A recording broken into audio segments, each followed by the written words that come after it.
It echoed down the quiet suburban street like a thunderclap, sharp, violent wrong. For a moment, everything froze. Birds scattered.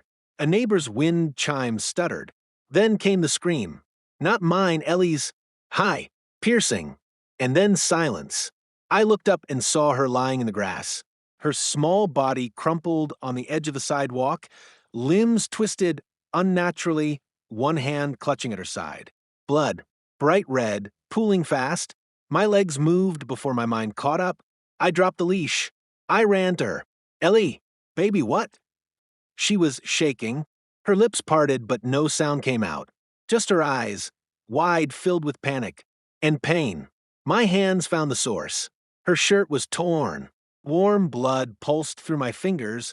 My heart dropped into my stomach. Then I turned. Karen stood across the street, both hands still gripping the gun. The barrel pointed downward now, but the smoke hadn't even cleared. Her eyes were blank, her mouth slightly open, like she couldn't believe what had just happened. I didn't mean, she said, but the words barely made it out. Neighbors were starting to step outside. Someone yelled. Someone ran. But me? I was already on the ground, pressing my hands into Ellie's side, screaming for someone to call 911. Because my daughter had just taken a bullet. And the worst part? The bullet wasn't even meant for her. Ellie was the kind of child who could make you stop and feel the world more slowly. At 8 years old, she spoke only in short phrases, some learned through therapy, others born from quiet observation, but her eyes said everything. Diagnosed with global developmental delays and sensory processing disorder at the age of 3, Ellie lived in a world that often moved too fast, too loud, too unpredictably. Transitions were hard. Crowds were overwhelming. A simple trip to the grocery store could sometimes end in tears. But even in all the challenges, Ellie had a light inside her, gentle, patient, and endlessly kind. And nothing brought out that light more than Max. Max wasn't just our dog, he was Ellie's shadow, her steady heartbeat, her therapy partner, her protector. A golden retriever with soft amber eyes and a patience I'd never seen in any other creature, Max came into our lives when Ellie was 5. We adopted him through a local program that trained therapy animals for children with disabilities, and from the moment they met, the bond was instant. Ellie, who struggled to maintain eye contact even with family, locked eyes with Max and smiled. She reached out, placed a hand on his fur, and whispered, soft. That was her first spontaneous word in nearly 2 months. Every day after school, Max and Ellie had a ritual. She'd hold his leash, more for practice than necessity, and they'd walk the block together. It was part of her therapy plan, a mix of sensory regulation and motor skill development. Max was perfectly attuned to her pace, stopping when she stopped, nudging her forward gently when she hesitated. When cars passed or dogs barked in the distance, Ellie would flinch, but Max would lean into her side, grounding her. When she cried, he'd rest his chin on her knee. When she laughed, his tail would wag in rhythm. Neighbors often smiled when they saw them. Some waved. Some even stopped to say hello. For a while, things felt normal. Ellie had her routine, her safety net, her best friend. She was making progress, small, steady steps. Her vocabulary was growing. Her confidence bloomed. She began to recognize neighbors, to wave, and even whisper hi with Max beside her. Every walk was more than just a stroll. It was therapy in motion, trust in action, healing on a leash. We were a quiet family. We didn't throw big parties or let Max run loose. We followed every HOA rule, leash laws, poop bags, quiet hours. We didn't make waves. And yet, somehow our very existence, Max's presence, Ellie's difference, seemed to rub some people the wrong way. Still, those walks were sacred. That block was Ellie's world. Max was her compass. And for a while, we believed that as long as she had him, she was safe. But safety, I've learned, is only as real as the people willing to protect it. And in our neighborhood, behind those carefully trimmed hedges and pristine driveways, something dark had been building. Something that didn't care how pure a bond was or how innocent a child. Karen had always been there. Not quite a neighbor, not quite a threat. Just present, watching. Judging, measuring every inch of our lives against the rulebook clutched tightly in her hand like a badge of honor. When we first moved into the neighborhood, we received a thin plastic folder labeled Welcome Packet. Inside was a pamphlet filled with HOA rules, and on the very first page, a warm letter. We believe in kindness, community, and keeping our neighborhood beautiful. Karen was the one who handed it to us, with a smile that didn't touch her eyes. At first, her obsession seemed like simple overinvolvement. She'd make comments about recycling bins being too visible or ask if our grass height was up to code. We brushed it off. Every neighborhood has one. The person who sees the HOA guidelines not as suggestions, but as scripture. But it changed the day Karen noticed Max. It started small. A note left in our mailbox. Please ensure your dog is not left to bark unattended. Max, of course, never barked. Not at strangers, not at squirrels, not even at fireworks. He had been trained specifically for Ellie, calm, still responsive. But I let it slide. Maybe she mistook another dog. Then came the leash comment. You know, the leash is supposed to be no longer than 6 feet, she called out one day as we walked past. That looks longer. I looked down. Our leash was 5 feet. Regulation. I offered a polite smile. It's 5? We checked. She didn't respond, just frowned and disappeared behind her front door. The citations followed. Formal complaints filed through the HOA about non-compliant walking routes, dog trespassing on personal lawn areas, and even emotional distress caused to nearby residents. All nonsense. All filed without any real communication. It felt targeted, calculated, like Max's existence was an affront to her sense of control. But Karen didn't just leave it at paperwork. One afternoon, I found Ellie sitting quietly on the porch, shoulders hunched. I asked her what was wrong. Karen yelled, she said softly, said Max was a threat. My blood boiled. I walked over that evening and calmly knocked on Karen's door. She opened it a crack, eyes cold. I told her Max was Ellie's therapy dog, that he was registered, trained, and never off-leash. Her response? That animal doesn't belong in this neighborhood. She didn't raise her voice. She didn't slam the door. She just said it plainly, like she was stating a fact.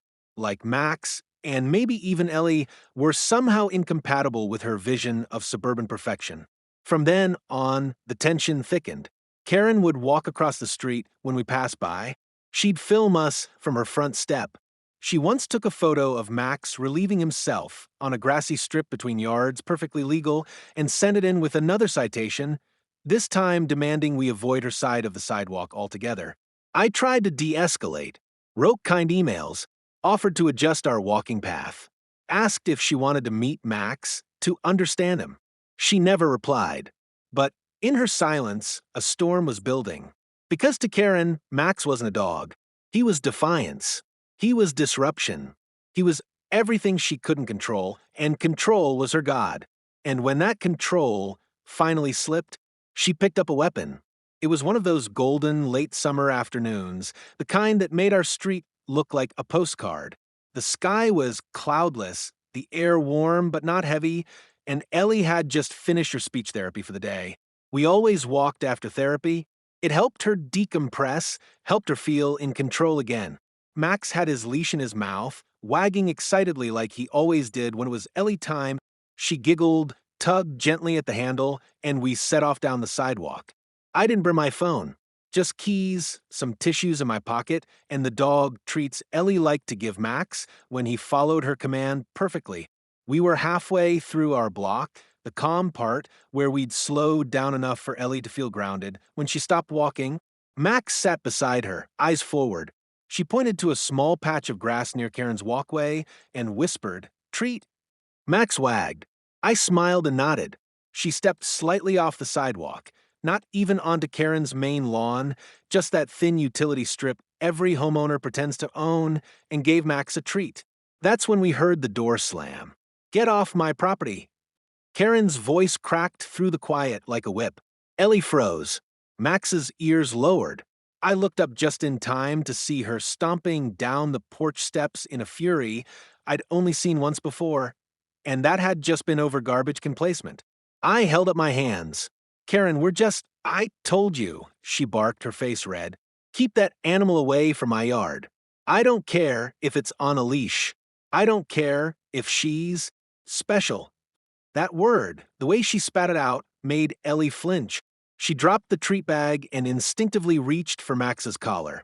Karen, please, I said, stepping forward. We're not trying to upset you. We're on public property. But Karen wasn't listening. Her hands were shaking, her eyes wild. It's a dog. I don't care what it's for. I won't let it ruin my life. She turned and stormed back into her house. I should have picked up Ellie and walked home. I should have called someone. But I didn't think, not really. We were used to Karen's tantrums, her threats. She'd yelled before, written letters, filmed us, but never this. We were standing there, just gathering our things, Ellie clinging to Max like a lifeline. When the door opened again, Karen stepped outside with a gun, a small pistol, black, shaking slightly in her hands. Get that thing away, she screamed.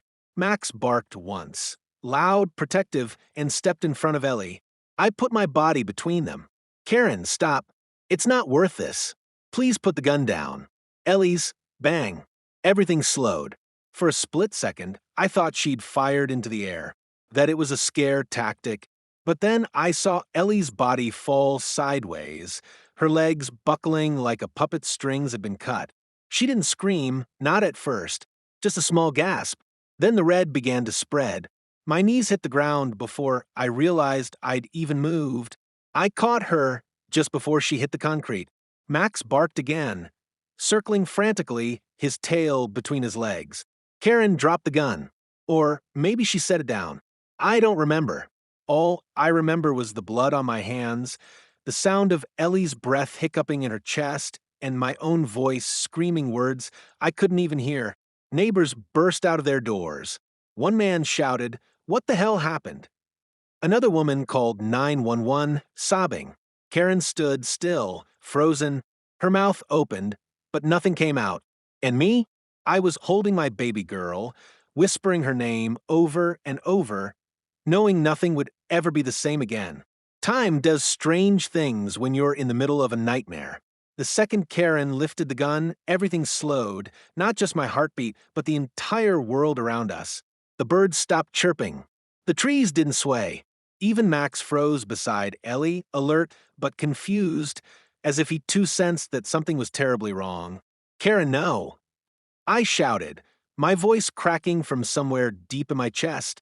She didn't respond. Her eyes were locked on Max, that calm, golden dog who had done nothing but love. Her hands trembled, but her jaw was tight. Get that animal away from my yard, she screamed.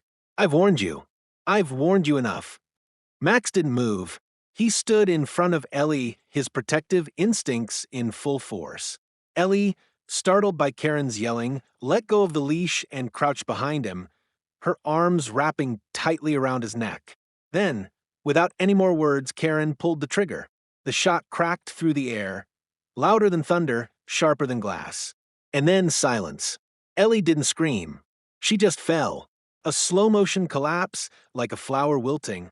Her arms slid off Max. Her knees buckled. Her face went pale before it even hit the ground. At first, I thought she had fainted from fear. Then I saw the blood, bright red, spilling from her side, soaking her dress. A pool forming in the grass where she lay. I dropped to my knees, my body moving faster than my mind could comprehend. I pressed my hands against the wound, trying to stop the bleeding, whispering her name over and over, Ellie, Ellie, Ellie, stay with me, baby. She blinked at me, eyes glassy. Her lips moved, trying to say something. I leaned in.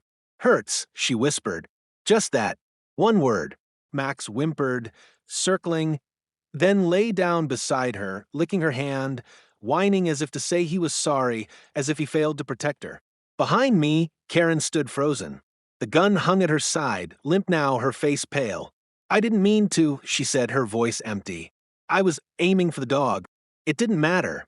The bullet had missed Max. It hit Ellie, and now she was bleeding in my arms. Neighbors poured out of their houses. I heard someone yelling to call 911.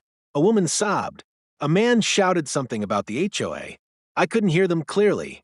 All I could hear was Ellie's shallow breathing. All I could feel was the hot blood soaking through my fingers. I looked up at Karen. She didn't run. She didn't move.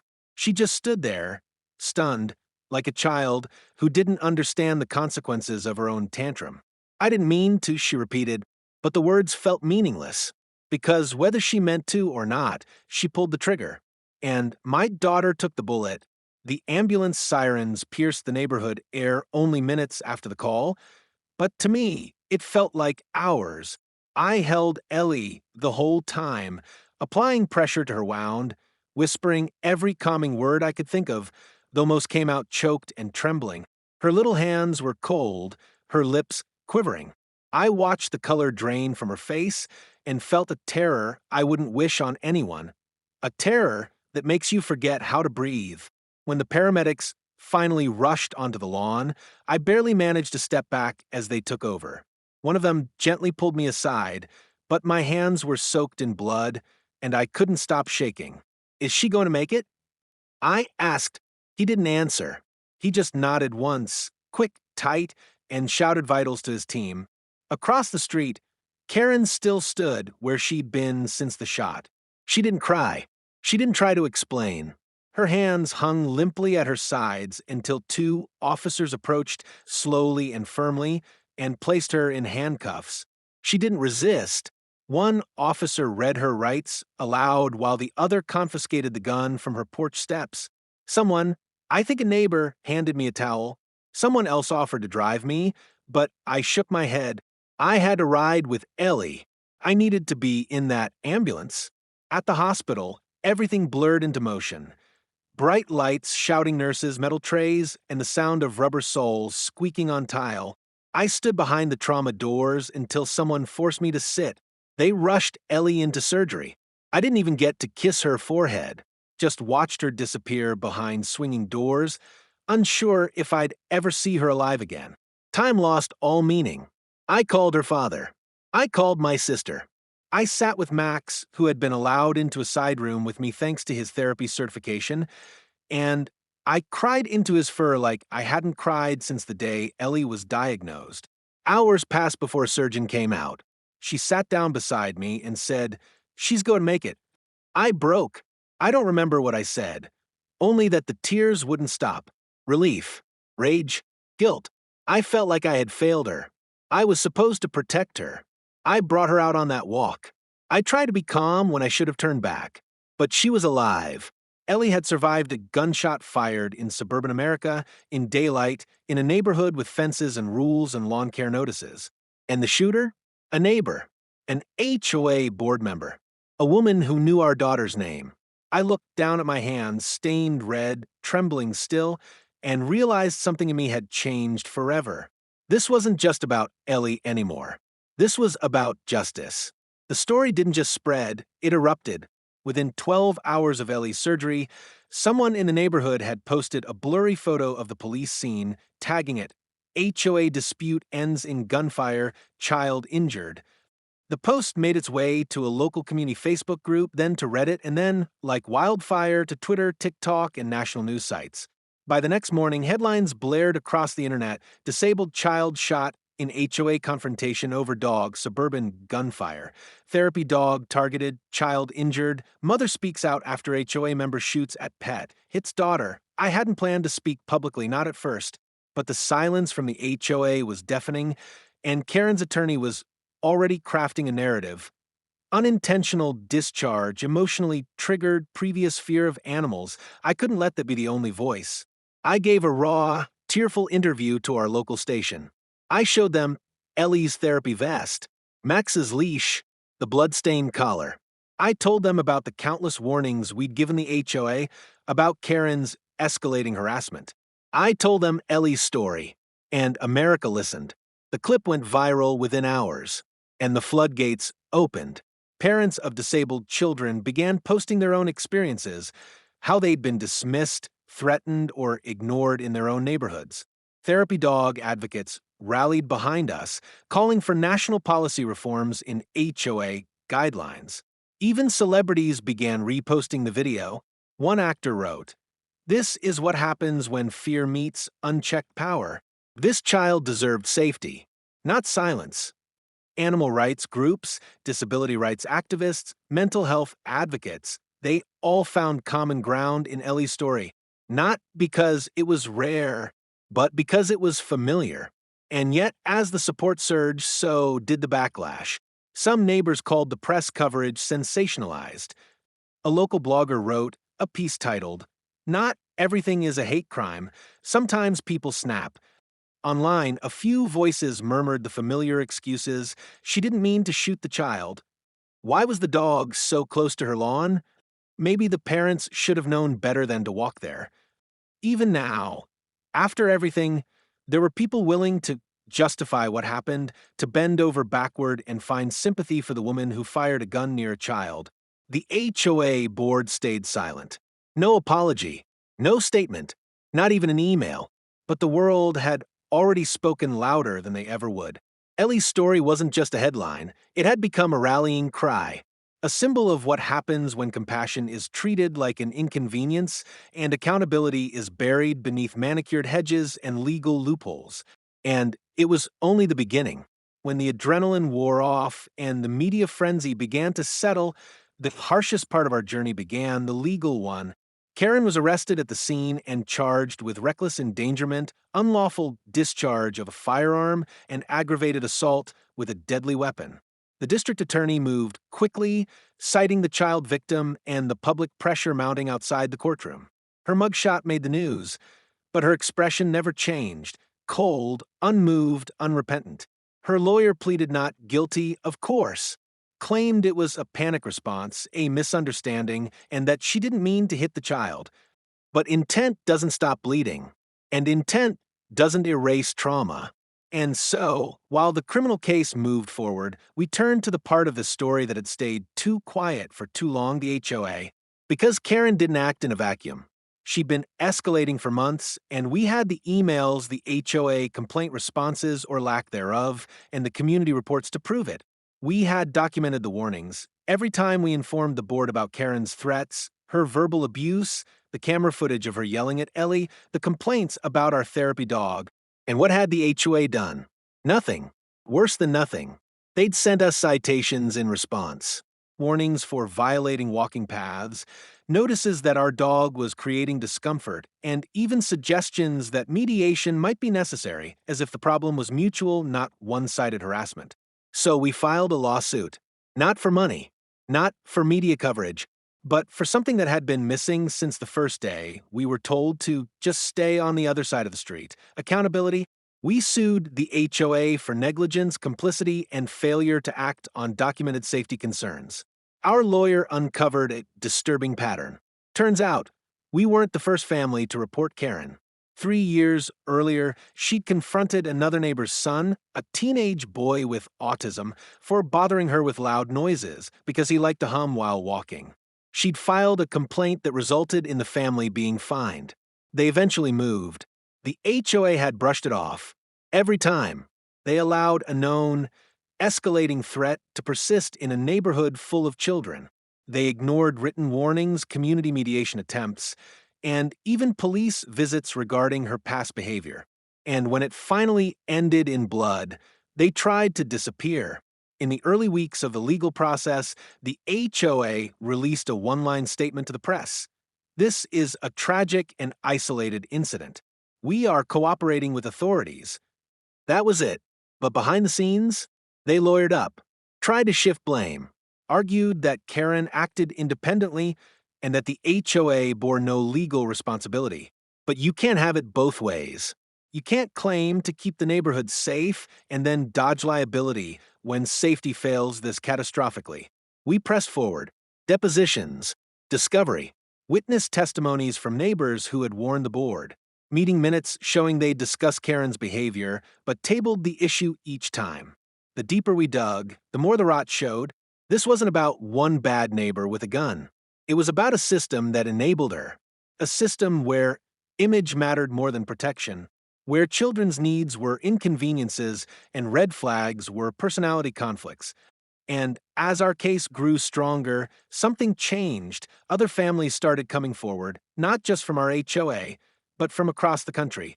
Emails, messages, photos. We were silenced too. Our HOA ignored threats. Please don't stop fighting. So we didn't. Because this battle was no longer just about Ellie or Karen, or even us.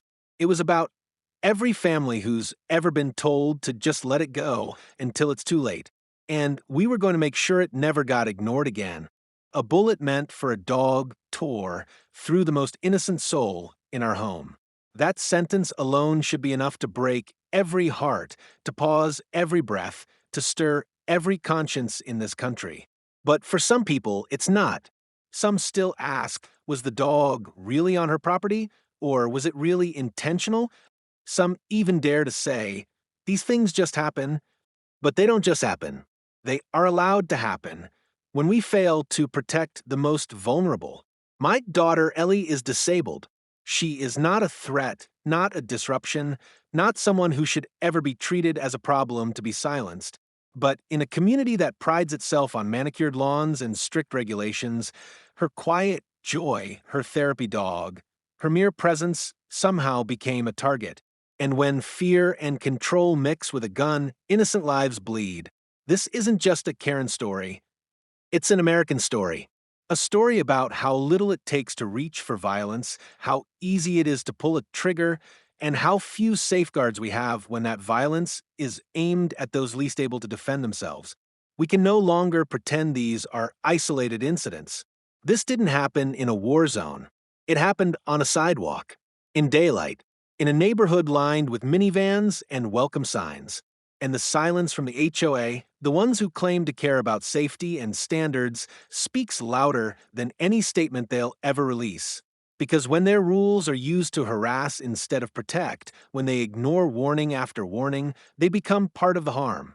We need to talk, not just about gun control, but about emotional control, about mental health screenings, about what it means to live in a place where firing a weapon near children is more common than offering a helping hand. We need laws that protect disabled children, not treat them as exceptions to the rule. We need communities that prioritize compassion over control. And we need to hold institutions, even HOAs, accountable when they stay silent in the face of escalating threats.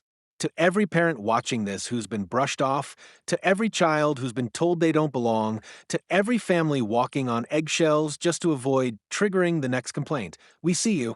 And we won't stop speaking until someone finally listens. Because my daughter nearly died because someone feared a dog more than they valued a life. That can't be where the story ends. Not in this country. Not ever again. If this story broke your heart, if it made you angry, made you question how a peaceful walk could end in gunfire, then don't stay silent. Comment below what justice should look like. Should an apology be enough? Or should people like Karen and the HOA boards that protect them be held fully accountable? We want to hear your voice. Have you ever experienced discrimination from an HOA? Have you or someone you love been targeted because of a disability? Or had your therapy animal dismissed as just a pet? Drop your story in the comments. We read every single one. You are not alone. Direct hit, this isn't just storytelling, it's a movement. By sharing these stories, we shine a light on what communities are trying to hide. We speak up for the people they try to silence. And if you thought this was shocking, wait until you hear what happened next. Just when we thought nothing worse could happen, the HOA refused to remove Karen's fence because she's still a resident. And what she did next will make your blood boil. That's next week. But for now, help us grow this platform and bring these truths to light. Backhand index pointing right, like this video to support Ellie. Speech balloon comment to show the world you're watching. Television subscribe to the HOA stories, because silence should never get the last word. We're not stopping, not until every neighborhood feels safe again, not until every child is protected, not until every Karen is held accountable. We'll see you in the next story.